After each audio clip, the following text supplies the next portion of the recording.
आगे की रणनीति रेलवे रिफॉर्म्स के इस मुद्दे को लेकर आपकी क्या रहेगी? क्या बैक चैनल टॉक्स में आप हैं रेलवे के साथ, बाकी टीचर्स के साथ? आगे की स्ट्रैटेजी क्या है? अभी हम रेलवे के साथ भी बात करने की कोशिश कर रहे हैं।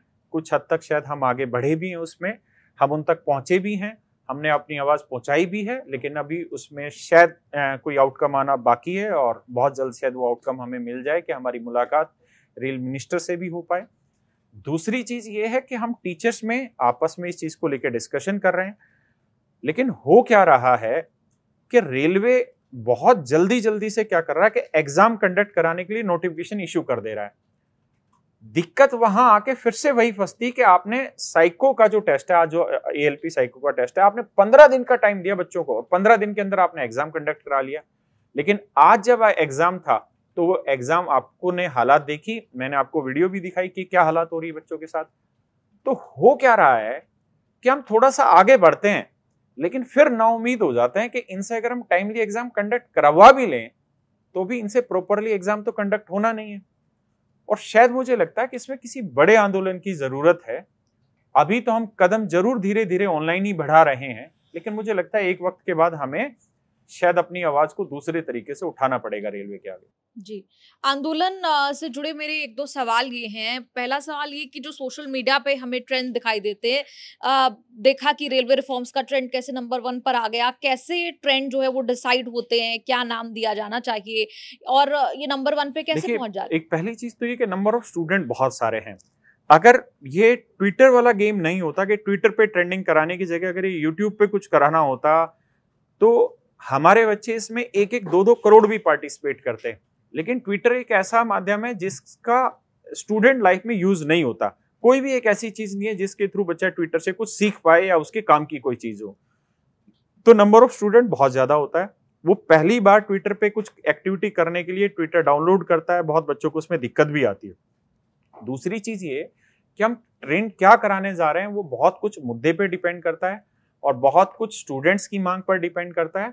हम टीचर्स जो भी होते हैं बेसिकली स्टूडेंट्स की ही आवाज को बुलंद कर रहे होते हैं और कुछ चीजों में जो हमारे सीनियर टीचर्स हैं हम उनसे भी सलाह लेते हैं, उनके भी कुछ इनपुट आते हैं। कुछ और जो टेक्निकल लोग जो इस चीज को सोशल मीडिया को अच्छे से समझते हैं वो भी बताते हैं कि ये ट्रेंड हो सकता है और इस चीज को उठाया जा सकता है। लेकिन क्या ये ट्रेंड्स पूरी तरह ऑर्गेनिक होते हैं?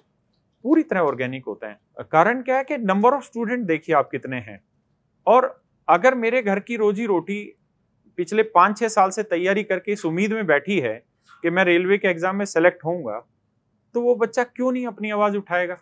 वो बच्चा तो आवाज उठाएगा। 2018 के बाद आप 2024 में वैकेंसी लेके आ रहे हैं, तो आपको क्या लगता है कि वो बच्चा ऑर्गेनिक डिमांड नहीं कर रहा है? जी। इस कैंपेन, इस आंदोलन से जुड़ा एक सवाल ये भी कि आप पर भी आरोप लगे कि ये प्रोटेस्ट स्पॉन्सर किया गया।